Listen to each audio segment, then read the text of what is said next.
Hello everybody, and thank you for joining me for Engard, Crafting Credible Combat. Before we dive in, just wanted to give you a little introduction to myself and a little bit of context as to the material that we're going to be talking about today. So I've been studying martial arts for about 20 years now. I started way back in about 2002 with the Japanese sword in the style called Iaido, which is drawing and cutting your opponent directly from the sheath in one movement. And as branches of that, I also studied what's called Kenjutsu, which is the sword style that the samurai used in feudal Japan, and also Kendo, which is the modern sport equivalent of the same. So I love weapons, but in 2008, I believe, I kind of switched gears and moved to something a little more practical, which is hand-to-hand. I started learning traditional Chinese Kung Fu. It's called Shaolin Kung Fu. And I studied this for years and years and eventually was certified to teach it and taught in a studio setting for a while. And I still teach today, although I just do that privately from my home here in Salt Lake. So, yeah, that's kind of my martial art background. And as far as the writing side goes, in fact, now's a good point. You don't want to be looking at me the whole time. Now's a good point to get my slides up here. Hopefully you can see that. All right, so the writing side. Around the same time I started Kung Fu, I made the choice to take my writing seriously. Something just kind of clicked, and I knew it was something I just had to do. So that year I started my first novel, which would later be called Crimson Sun. And little did I know I would launch, that project would launch me into a decade's worth of work and a trilogy called The Eyes of Fate. So yeah, I primarily write fantasy because I love nerdy stuff. But something I really wanted to bring to the table was a sense of authenticity to the fighting and to the weaponry, and kind of draw from my personal experience in the arts. So martial arts is one of those poisons I found that they ruin movies or games or books, because I started to see right through the inaccuracies and that kind of thing. We can get away with a lot in fantasy, but I started to see things the more I was reading that were a little too much. Now, of course, we don't have to be experts in the subject. We don't have to be, we don't have to know everything about it. It doesn't have to be perfect. But there are points where, maybe a little more research would have helped, or maybe a little more background knowledge would have helped. So that's kind of my hope today, is that you can take away one or two useful things to integrate into your writing, into your world building, that will just add that other, extra layer of authenticity. Our jobs as authors, of course, are to keep people in our stories as long as possible and immersed as much as possible without breaking that illusion. So hopefully this will help. So here's what we're going to be talking about a little bit today. Here's our agenda. Here's our objectives. We've got 3 kind of objectives we're going to go through, and hopefully have a little time for Q&A at the end. Obviously, if you're watching this, you're not present here with me, but we'll get to the ways you can contact me and to ask questions, or if you need help with anything else. So here's the objectives. Number 1, we're going to take a look at real-world weapons, armor, and fighting. We're going to kind of look at the realities, maybe some missing pieces that a lot of people don't have, kind of try and fill in those gaps a little bit. Number 2, we're going to take that reality then and translate it into our works of fiction. How do we find that balance between reality and fiction? And then step 3, we're going to dive into the technicalities of actually putting that down on paper. How do I actually write a fight scene? So let's just dive right into this. I didn't even look at the time that I started, so hopefully when I finish this recording, we are on time. Here we go. All right, so we're going to start with real-world weapons, armor, and fighting. So when thinking how to tackle this huge subject matter in one sitting, environment determines weapons. Weapons determine the armor, and culture and circumstances determine the fighting style. Now these are all very broad, kind of vague statements here, but let's dive in a little bit and I'll explain one by one. First, environment determines weapons. So think of world building in relation to this statement, right? There's a reason that all of these classic sort of fantasy cliches, these stereotypes, exist, right? We have the elves with the bows, the dwarves with the axes, and, we have like a desert dweller type character over on the right-hand side with sort of small, lighter, curved blades. Well, it's logical, right? That's the main point of this. Is these stereotypes exist because they make sense. Assuming this is some kind of wood elf, right? He's in a forest surrounded by wood. Naturally, his weapon's going to be made of wood. You've got a dwarf that probably lives in a cave or under a mountain somewhere. Lots of ore, lots of materials to make heavy weaponry and heavy armor. So here he's got his giant axe there. And we've got our third person there on the right, living in the middle of a desert. There probably isn't a lot of materials lying around to make heavy weapons like our dwarf here. So we have lighter items, not to mention living in the heat. They'll need lighter gear anyway so that they don't die of heat exhaustion. So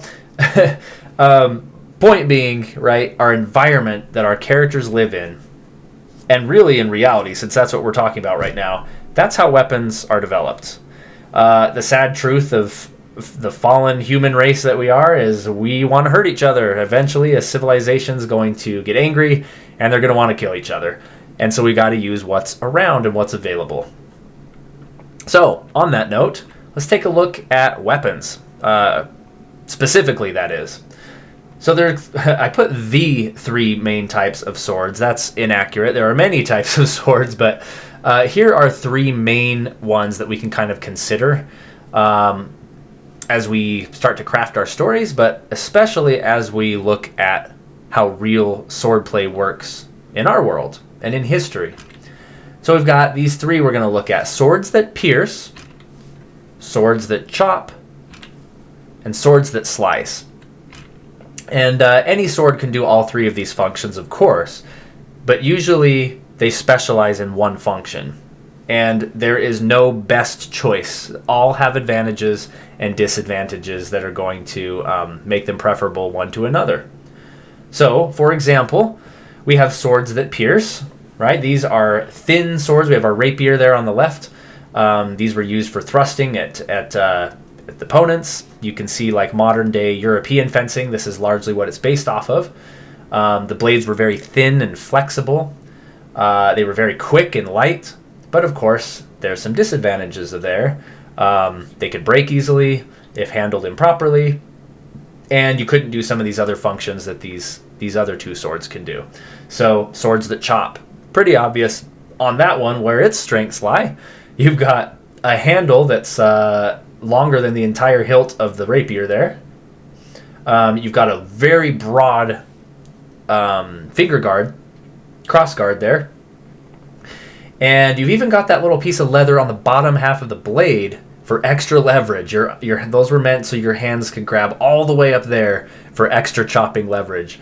These things could, they were meant to chop off limbs, heads, legs, take out animals, horses or whatever, to dismount their riders. But you could never duel with something like this, so there are definitely cons to it. It's a lot heavier, a lot slower. And then, of course, we've got our katana there on the far right, which is more my area of expertise, that were meant for slicing, dragging across the surface. We'll dispel the myths right now. Yes, Japanese swords were folded hundreds of times, and they were very strong, but they could absolutely break. They would snap like a twig if used improperly. So every sword has its advantages and disadvantages. Too often we see characters using realistic weapons in ridiculous ways, and it's just, it pulls a reader right out of a story. So looking at reality, right, our history, these are kind of some of the ways that actual swords work. So keep those in mind as you go writing our stories, right? All right, so weapons determine the armor. Again, it's logical. We've got, our knight here. Here's our typical medieval European knight. And he's got heavy armor. We've all seen things like this in the movies and such.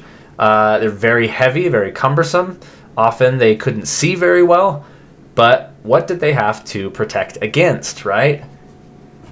Something like this middle sword sometimes, or something maybe a little smaller than that, but largely it was something large and heavy that they had to defend against, so they needed large and heavy armor. And, of course, it follows that it depends on the environment that the people lived in, right? You've got here the Matterhorn in France at the top left. I'm probably going to pronounce it wrong, but I believe the area on the bottom is called Helvellyn in England. And you can tell it's very mountainous. There's lots of materials here to get heavy armor like this, make it more accessible than in places, say, like Japan. Here's our samurai over here. Just kind of writing off the examples from the previous slide. Samurai armor was made of, if you hadn't guessed, bamboo. Some people are surprised to hear that, but bamboo is extremely tough. If you've ever handled bamboo, it's dangerous, actually. The shoots can stab you and cause great damage. So they built their armor out of bamboo because it's what was available around them. You can tell the terrain looks very different than Europe, comparing these pictures side by side. And it follows that their swords, that's why they were a little thinner, a little smaller. And the armor matches that perfectly, doesn't it? So looking at just these couple small examples, you could see how a broadsword would have, on paper at least, seemed like a good weapon to use against a samurai in some crazy sort of historical celebrity death match, right? But because they could chop right through that bamboo armor. However, samurai armor was lighter and quicker. They were a lot more limber in it. So again, advantages and disadvantages. But environment determines what kind of weapons are available, and the weapons that are going against you determine what kind of armor you need to develop to defend against it. So the third part is culture and circumstances determine the fighting style of our characters, or in this case, reality. Let's use those same two examples. Japanese believe heavily in honor, facing an opponent eye to eye, which, by the way, the Ninja Turtles have misguided us all. Ninjas were very dishonorable and very looked down upon. They were enemies to pretty much everybody in feudal Japan, but that's beside the point. Right? Their culture dictated that honor, the honorable way to fight, and the only way to fight was to look at your opponent face to face and fight them fairly. And then you have other more barbaric civilizations on the other side of the coin that, reveled in taking the heads and drinking the blood of their enemies. So it all depends on what kind of culture the people in question grew up in. What kind of beliefs did they have? What religious beliefs did they follow? These kinds of things. So that will determine their fighting style. To give us another kind of fun example, and get our gears turning again toward our fiction, circumstances like invasion or martial law birthed actual weapons in history. So there was a time in ancient history where, long story short, peasants were not allowed, or really anybody was not allowed to have weapons. They were outlawed in every form. And so the farmers had to deal with that in unique ways. The bow staff is a famous weapon that we're all probably at least a little familiar with. And there it is. It is a pole used to carry water buckets or move, merchandise around, like in this picture. You got the sai. Again, the Ninja Turtles have deceived us. You don't stab people with sais. You whack people in the side of the temples with blunt force trauma. That's what sais were for. Again, beside the point. Sais came from farmer planting tools. This was a tool to to plant seeds. And one of my favorites is the tonfa, which is a lesser known weapon. It's still in use today in a lot of different martial arts styles. And this one came from, there you go. Came from a humble chair. Can you see it? There it is. Yes, so circumstances such as martial law or having weapons outlawed will also influence, the way that fighting styles develop. So these are really cool things to sort of draw out of history and work into our novels, especially when you get into world building. There's endless possibilities of stuff you can come up with kind of rooted in maybe history or reality. All right, so before we move on to our second objective of translating all of this into fiction, we're going to look at one last slide and dispel a couple myths about the realities of fighting, sort of in general. These will be good things to keep in mind as well. And by the way, we're going to feature lots of art from my two favorite fantasy artists, Yoshitaka Amano, who's right here, featured in this one, and John Bauer, who is just amazing. But anyway, you can tell I like tangents. All right, myth number one. So Hollywood is the worst place for combat reference. And unfortunately, it's a place a lot of us have to turn to because that's kind of what we're used to. That's what we're used to seeing. For a lot of people, that's where you've seen fights happen in your whole life. And that's okay. But we just have to understand that film and TV are a visual medium. And therefore, they must cater to their audience's expectations, which are very different than someone sitting on a couch and reading a book. You have to keep things visually entertaining at all times in a film, or you're going to lose your audience. So a lot of the times we have the false assumption that that's the better medium for something like a fight scene, because it's exciting to look at somebody doing flips and, doing all these cool movements with their weapons or whatever it may be. But that's not true. We have the distinct advantage of omniscience. Unlike a film, we can, quote, pause a fight scene for 3 paragraphs and dive into that character's mind and know what they're feeling is going on in this fight. A film just kind of has to have the fight happen. Maybe we can translate a little bit of those emotions out in a few pieces of dialogue or on their faces. But we can dig deep in a novel.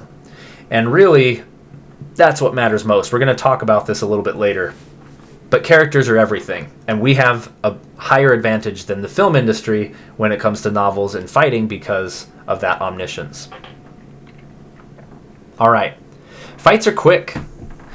Typically, 2 skilled fighters will end a bout in a matter of seconds. Whether it's hand-to-hand or weapons or whatever, it's strategic like a game of chess. You study each other out, adopt a stance, form a strategy, you act, and you hope for the best. 1 or 2 movements is all it takes to be over, or neither is a skilled fighter. So really, if you have 2 competent fighters, it's going to be quick because you're going to go for vital targets. You're going to be effective in every movement that you do. We'll get to that again later.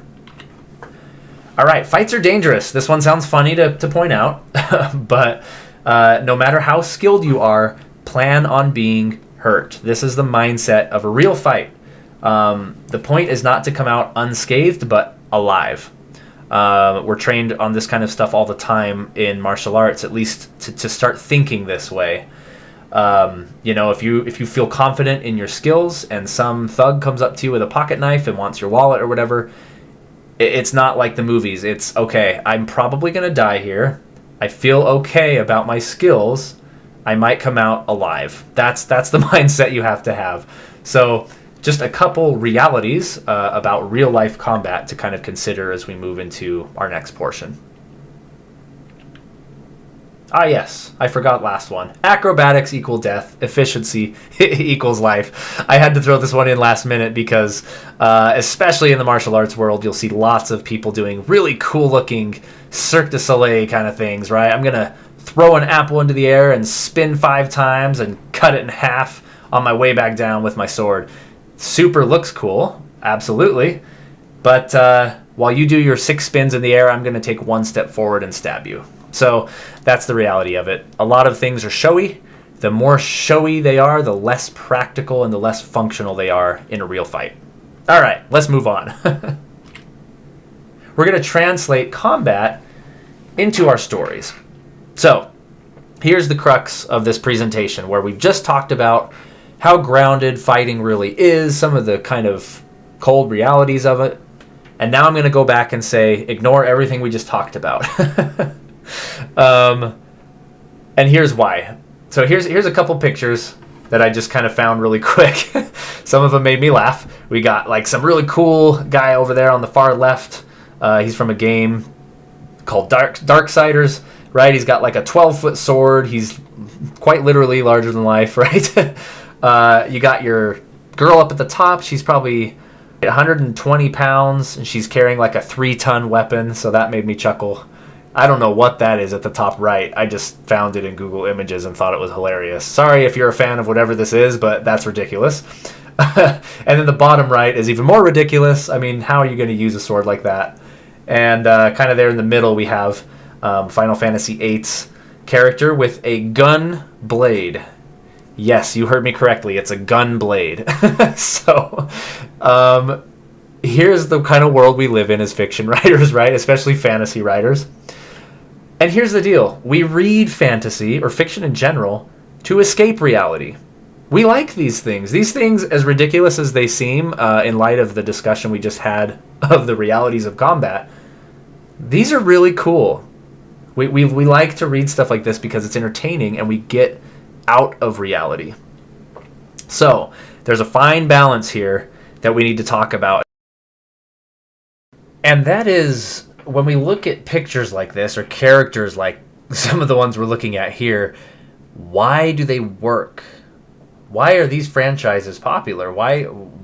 Seeing how ridiculous they kind of really are, why do they work? Well, there's one sort of cardinal rule when writing fantasy, especially, that we can always fall back on. There's this key principle that will make anything like this that we want to do in our stories work automatically if we stick to it. Here's the principle. Because it's awesome.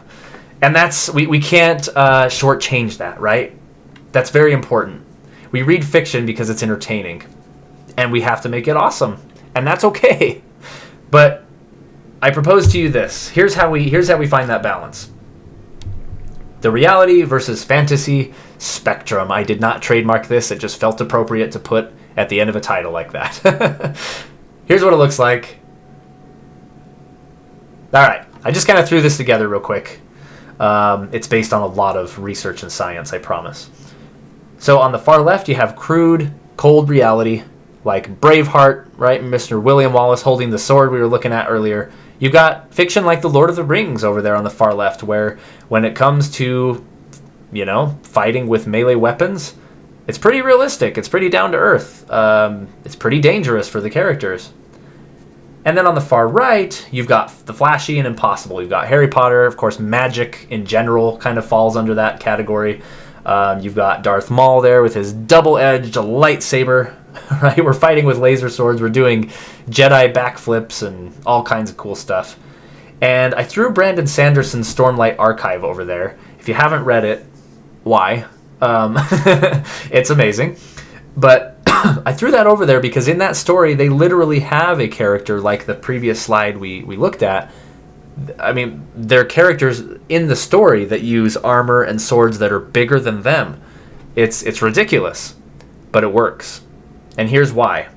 By the way, you've got Zorro and Bruce Lee there sort of in the middle. They're realistic characters, but they've got a little bit of flair. Here's why something like the Stormlight Archive can work. There's only 3 rules to this. Number 1, it has to be deliberate. Your placement on this spectrum needs to be a conscious decision. If you want it to be, as grounded in reality as possible, and that's kind of the gimmick of your story, that's awesome. That'll work. But you have to place it deliberately. Let's say I'm going to put it right here. And it has to be consistent. You have to stay there. If you decide to be here in the crude, cold reality realm, you got to stay there the whole book. And it has to make sense within your story. So that's why I mentioned Brandon Sanderson's Stormlight Archive over here. It is flashy and impossible, but it works because it makes sense within the story. I won't really spoil anything, but the armor and weapons are charged by these special rocks, basically, that are powered, and they kind of amplify the strength of the wearer or the bearer of the armor and weapons. So they can use them, but when that charge runs out, they become dead weight and they're non-functional. They'll be crushed by their own armor, basically. So it makes sense. The story, the world building has supported the idea that somebody can carry a sword that's, 3 times their size. And it's cool. And he's consistent with it, and he's deliberately put himself on that side of the spectrum. I read a draft of a manuscript once that was kind of interesting. It was based on Shakespeare's life, but it was securely set in the fantasy genre. It was kind of this fantasy spin on his life. And it was really unique. And about halfway through the book, with no expectations set up in advance, he pulls out his rapier sword, like the one we saw earlier, and he starts lopping heads off with it and doing like backflips and stuff over people. Yes, this is William Shakespeare doing this. And again, it's okay to do something like that if your story demands it, but you've got to make it make sense. And there was no world building to tell me that this was something that could happen in this reality in that manuscript. So it really, really pulled me out of the story pretty darn quick. All right, so we're going to move on. Let's brainstorm a little bit. So taking what we just talked about how we take maybe some facts and some things from reality, and we're going to pull them down into our story. We're going to put them through that filter, put them on the spectrum, include any level of awesomeness that we want to include. Here's some questions to play with. What's a unique fantasy world and what are its enemies? I'll just kind of use a real life example since we're not talking to each other live. The book Dune, right? The movie came out not too long ago. It's an awesome movie, by the way, and an awesome book, so I highly recommend both. In that story, the unique fantasy world is the middle of a desert planet. Really cool. What are the world's enemies? Well, there's plenty of human races fighting each other, but there's also these sandworms, and don't worry, I won't spoil anything. So that's a cool, unique fantasy world. Well, what weapons would be effective against these against these enemies? Where do the weapons come from? Well, they have guns, they have daggers and swords and stuff for the human enemies, but what about these worms? Well, it's kind of cool because the worms' teeth become daggers. They harvest these worms' teeth, and they're like the strongest material on the planet, and they make weapons from them. So there you go. That's pretty cool. Okay, well, what about armor? If we're using the toughest material on the planet to make daggers with, what armor is devised against these weapons or enemies? Well, there's kind of no defense against that. But armor, if you've read the book or seen the movie, is a big part of the Dune world because they're on a desert planet that's not really technically supposed to be inhabitable. And they have these suits that keep them from dying of heat exhaustion. It recycles their body's own water so they can use it for other things. So you can already tell just by asking yourself these couple basic questions how unique a story can get, how you can kind of start to world build already. All right, so how would culture and circumstances influence the fighting style or mindset? Again, I don't want to give too much away with Dune specifically, but there's definitely cultural things in that world that influence how the different races of characters interact with each other. And assuming this was my idea, where did I end up falling on that scale? And is that where I wanted to go? And how can I change or modify the story to go left or right on the scale? So looking at the scale again, Dune, I mean, the fighting itself is pretty grounded in reality, but it does have some science fiction kind of stuff in there. I would put it maybe in the middle somewhere, which is really cool because we're talking about a science fiction book. You'd think this would be always on the far right, and it's not necessarily. So just some things to think about, and we'll kind of move on from there.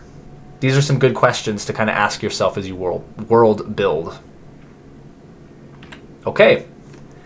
The technicalities of writing a fight scene. We're going to kind of move into our third objective here. Hopefully I'm pacing well with time. I'm, again, not watching it really. And we've got another awesome Yoshitaka Amano piece of art here. Thanks, Amano-san. All right.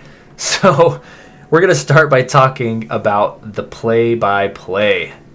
When we think of writing a fight scene, or maybe even reading a fight scene, this is kind of what we tend to think about. How am I going to write an intricate fight scene where I'm explaining everything that's going on, and it's really cool and technical and impressive to the reader? Well, we end up with something like this. Now, this is gonna be painful to read. This is something I just wrote as an example. Oh my goodness, and I didn't close the quotation mark at the end. I need to redo this whole presentation. I'm a writer, not an editor, all right? Okay, so I'm going to read this play-by-play, and I'll just dive right in. It's going to take a sec, but I think we're going to learn some lessons from it. So here we go. The attacker came in quickly with a heavy downward stroke, but James darted out of the way, clearing the blade as it smashed against the stone, throwing up sparks. Before he could capitalize on the miss, the man in black's sword swept up sideways for a horizontal slash to the stomach. James's sword was up in a blink, winning a successful reinforced parry, which was followed by another in smooth succession, the attacker this time aiming at his left thigh. An opening. James went into the offensive, striking out with a combination of aggressive attacks. First, a lunge to the chest.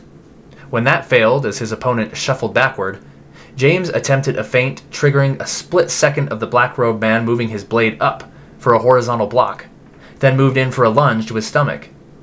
His attacker was too fast, however, and the ploy was dismantled with an aggressive downward strike from his position above James's head. James threw himself under his attacker's legs and rolled to his feet, attempting to cut from behind again, but the man in black whirled with inhuman speed, carrying his sword around with him vertically to create a wall of defense. This promptly knocked James's sword from his hands, and all he could do was throw himself to the ground again, as the aggressor delivered another calculated strike downward toward his shoulder. Blah, blah, blah. Whew, that was hard. Oh, that was rough. Hopefully you guys haven't clicked away from this presentation at this point. So, why doesn't this work? And at what point were you pulled out of the story? For me, honestly, in reading this just now, it was kind of the end of the first paragraph. My brain sort of switched gears into like, okay, I get it.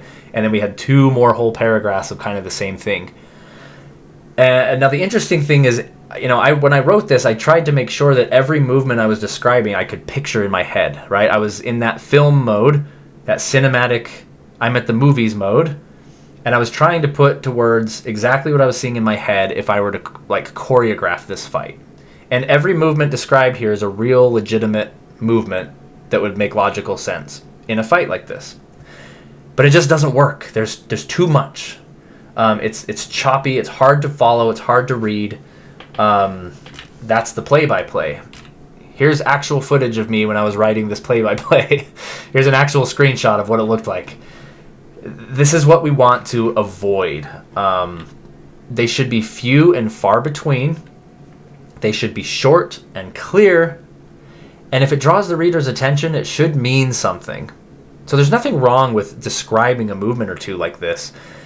But if we're focusing in on it that much, the reader's going to suspect that something important's happening. And when we have 2 or 3 paragraphs like the ones we just read, they're going to realize really quick, oh, this is just nonsense and I can just skip this. We don't want that. We want them to stay in the story as long as possible, right? So we're going to look at some fight scene best practices, and then we're going to revisit that play-by-play with kind of a new approach. John Bauer, your art is amazing. Thank you. So number 1, each fight should be driven not by actions, like the play-by-play we just read, but by characters and emotions. It sounds like obvious when we say it that way, but how many times have we been reading even published books and we run into play-by-plays like the one we just read? It's not about what's going on with their arms and legs and heads and bodies. It's about the feelings that they're having, the peril that they're in, and what the stakes are. Like always, right? This is a rule we all know. But each fight should move the plot in new directions, just like everything else. Each fight should affect all the characters in some way, even the competent ones. Everybody in every fight is going to be affected some way, physically, mentally, emotionally, spiritually, or some other way. And the effect should last. If your character gets, a ding in a battle, if they get cut, or if they get a little injury, or if they fall and knock their head, they should have an aching head for the next 3 chapters. When we do this, when we make sure to build the consequences into our stories, chapters after an event's happened, subconsciously our readers are going to think when a character, or they're going to realize rather, when a character gets hurt, they really get hurt. And if they get a fatal injury, they're really going to die. They're not just going to magically be better in a few chapters. So, something else to think about. Don't be afraid to injure, maim, or even kill your characters. We've all thought of this before. We're all writers. We've all had to do this. But especially when even you least expect it. Going off that last point, where consequences for fighting are real, emotionally, physically, etc., maybe in the moment of writing a scene, we're going to realize, oh my gosh, what if this main character died? Especially if we're writing a first draft where we should be experimenting with the best sounding ideas anyway. Don't be afraid to kill characters even you didn't expect to die. Alright, next point. Goes right off of that, and that's why it's the same color.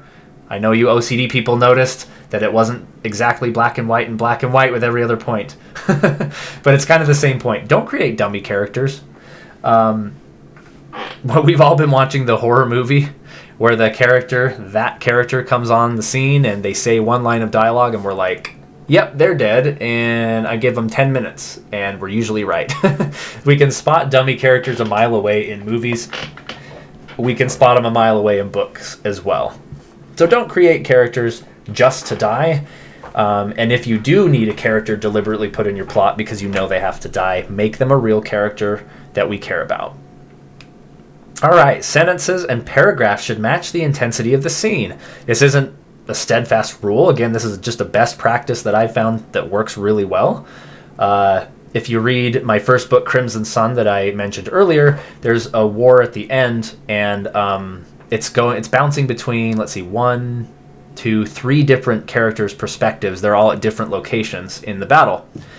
And we jump point of view like every 2 or 3 paragraphs. The sentences are choppy. The sentences are short. This emulates, it's kind of bringing a little bit of the poetry craft into it, right? Where the text actually emulates what's going on in this context of the story. So this is something cool to try as well. And then use vivid imagery and let the reader fill in the action with their own imagination. If I'm going to sit here and tell you what I think is cool, it might work for some people, it might not for others. So let them make the best version of your scene for themselves. So let's put this into practice so you can kind of see an example of sort of all of these things. Let's revisit our horrible play-by-play. Here's the revised version. It's a lot shorter, which already should tell you that it's probably going to read better. And, excuse me, the white is unchanged or slightly changed play-by-play exposition from the one we read before.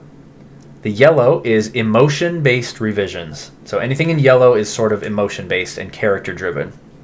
And the orange replaces play-by-play exposition with that imagery that we just mentioned that the reader can fill in for themselves. And note the ratios of each. It's mostly emotion-based and vivid imagery that's vague enough for the reader to fill in themselves. So let's read it. Oh, I didn't get an end quotation on this one either. Fail! I had one job. Alright. The attacker came in quickly with a heavy downward stroke, but James darted out of the way, clearing the blade as it smashed against the stone, throwing up sparks. His mind raced, his heart caught off guard and pounding to catch up to the panic of the ambush. How had the assassin found him so quickly? How? With this flash of a thought, the man in black was at him again, ripping the air as his sword sliced through it. Sliced through it a flurry of slashes from all directions. All of James's hours, days, weeks of training no longer existed. His sword was up in a blink, but all he could do was desperately parry and recoil in awkward fractions of the techniques he had learned, dashing and rolling about the tight alleyway like a frightened cat. Each of his attacks wavered on the edge of precision. Each counter teetered on the edge of death. If the others did not find him soon, very soon, he was surely staring into the face of his final moments. Alright, so this isn't going to win the Pulitzer or anything. Again, just a quick example that I kind of hashed out. But why does this work better than the last one? What helped to keep your interest more than the previous version? And what specific details did you fill in your mind from the orange sections? So we kind of talked about the first 2 points already. It works better just because it's tighter, and we got rid of the play-by-play. We got rid of where his arms going, and where the enemy's legs going, and where they're moving around each other. And we focused in on the character. So what specific details did you fill in your mind from the orange sections? For example, the flurry of slashes from all directions. Since I've held a sword and sparred with a sword before, that image in my head is going to look very differently than yours, or even another person that's familiar with swordplay. We're gonna conjure up our own techniques to fill in those blanks. The second orange chunk, all he could do was desperately parry and recoil on awkward fractions of techniques he had learned. Again, I'm picturing in my mind already some fractions of techniques. And even if you don't know swordplay, you're going to create them on the spot. And that way I don't lose the reader. You're kind of along with me because you're contributing to the imagery. Right? Dashing and rolling around about the tight alleyway like a frightened cat. I don't own a cat. I'm allergic to cats. I'm not around cats often. I know they're very quick creatures and they're nimble, which is why I wrote it in there. But for that person listening right now that has 16 cats at home, your image of that is going to be very different than the one I had. And it's probably going to be better because you have cats. So hopefully this makes sense that we give the reader enough imagery and enough details to get what's going on in the scene. We have to have exposition, of course, but make it character driven and let the reader fill in the best version of the scene, their best version of the scene, as opposed to what you're picturing in your head. Okay. We're just about at the end here. We're going to go into a cheat sheet.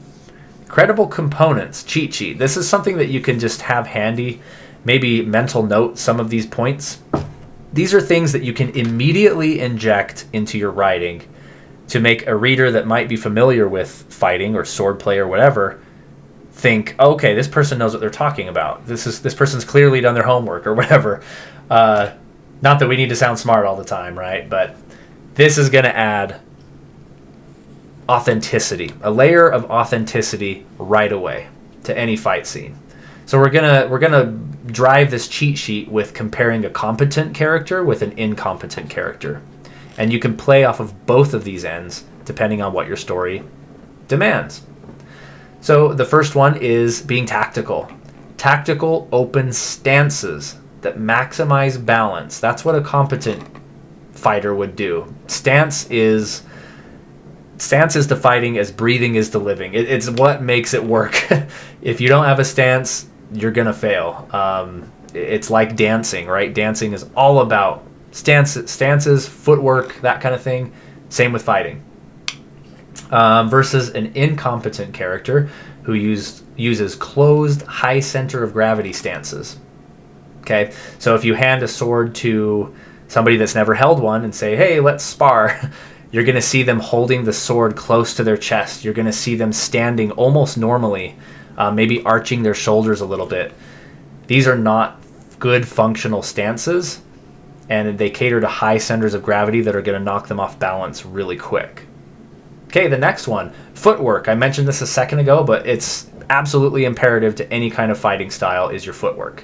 Versus somebody that's never fought before that would be walking, running, stumbling, shuffling, etc. These are something that's, easy to integrate into our writing right away. Controlled breathing versus quick breaths or no breaths at all. I remember the first time I sparred hand-to-hand with somebody, after our match was done, I was sweating and I was, it was like a rush. And I realized I'd been holding my breath the whole time. Not smart, because if you get countered at any point, you're going to get the wind knocked out of you. If you ever wondered why, the cliche exists for martial artists to be screaming and yelling as they punch, yeah, sure, it's intimidating a little bit, but really it's functional. It's exhaling all of the breath out of your lungs to the fullest that you can and the fastest that you can, so that if you get countered, you don't get the wind knocked out of you. All right. Repetitively practice routines and movements is what a competent fighter would have under their belt. They would be doing very clean, maybe repeating the 5, 6, or 7 movements that they've mastered, versus somebody just wildly running around and throwing a weapon around. That will get you killed very quick, or defeated, I should say. I've never been in a death fight before. I've never had to fight for my life, luckily. But if I do, I'll report back to you guys, maybe next time.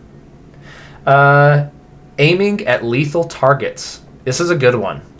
You can immediately start writing into your exposition competent characters aiming at lethal targets like vital organs, wrists, eyes, etc. My old sword teacher said a handless swordsman is not a swordsman anymore. Have you all, you picked up a stick and maybe played sword with a kid, or maybe when you were a kid you did that. You watch their eyes and they're aiming at your stick, right? they're trying to hit your stick with their stick. And this is not the point of fighting. You're supposed to aim for the target, right? The person. Aim for the stomach. Try and get past that stick that's just in your way to your real target. And incompetent characters will still do this. They'll focus on the weapon and not the target. Emotional stability versus emotional instability.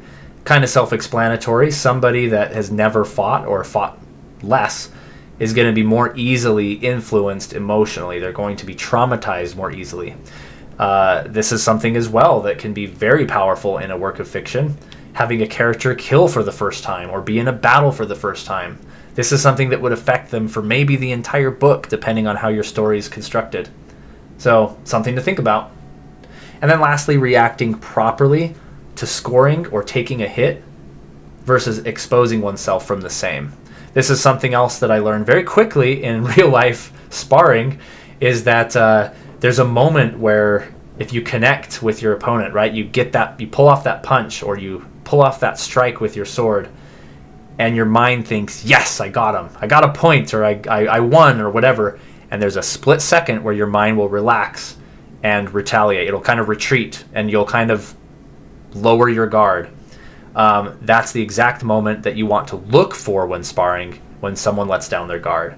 So someone that's competent and experienced is not going to dwell on the fact that they scored a hit or defeated an enemy. They're going to stay alert and present until they know all of the danger is gone. Versus, right, incompetent person exposing oneself from the same. Okay, so take these components. You can work them right into your manuscripts today without knowing anything else about fighting, and you're going to get that extra layer of authenticity. Okay, so in summary, environment determines the weapons. Weapons determine the armor, and culture and circumstances can determine fighting style. That one sentence right there is an entire it's a lot of world building you could do just from that. Fighting in real life is fast and calculated and efficient, but we read fantasy to escape reality or fiction in general. So we have to consciously determine where on that spectrum our story needs to be, and there's no right or wrong answer, by the way. We just need to be consistent with it. We write play-by-plays sparingly. Make fights about emotions and characters rather than actions, and ensure they move the story forward. Let the reader fill in the imagery. And then inject realistic components into prose to immediately gain credibility. All right, folks, that is pretty much what I have for you. Here is where I would ask questions. Again, I'm not sure how I'm pacing with time, so we will see. But if you do have questions, since we are not in person, here is my information. It's not hard to remember. colbydunnauthor@gmail.com is where you can reach me.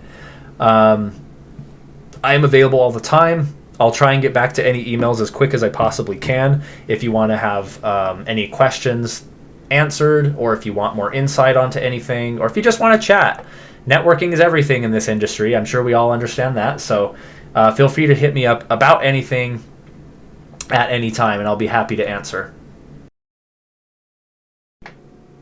And then below you have the link to my website where you can find this presentation once the Storymakers conference has concluded its run, where the digital presentations are available to watch. That's going to eventually expire, and when that happens, you can come to colbydunn.com/engard and find this presentation there. I'll try to have the PowerPoint deck downloadable as well, but at the very least, I'll have this presentation uploaded there that you can watch anytime.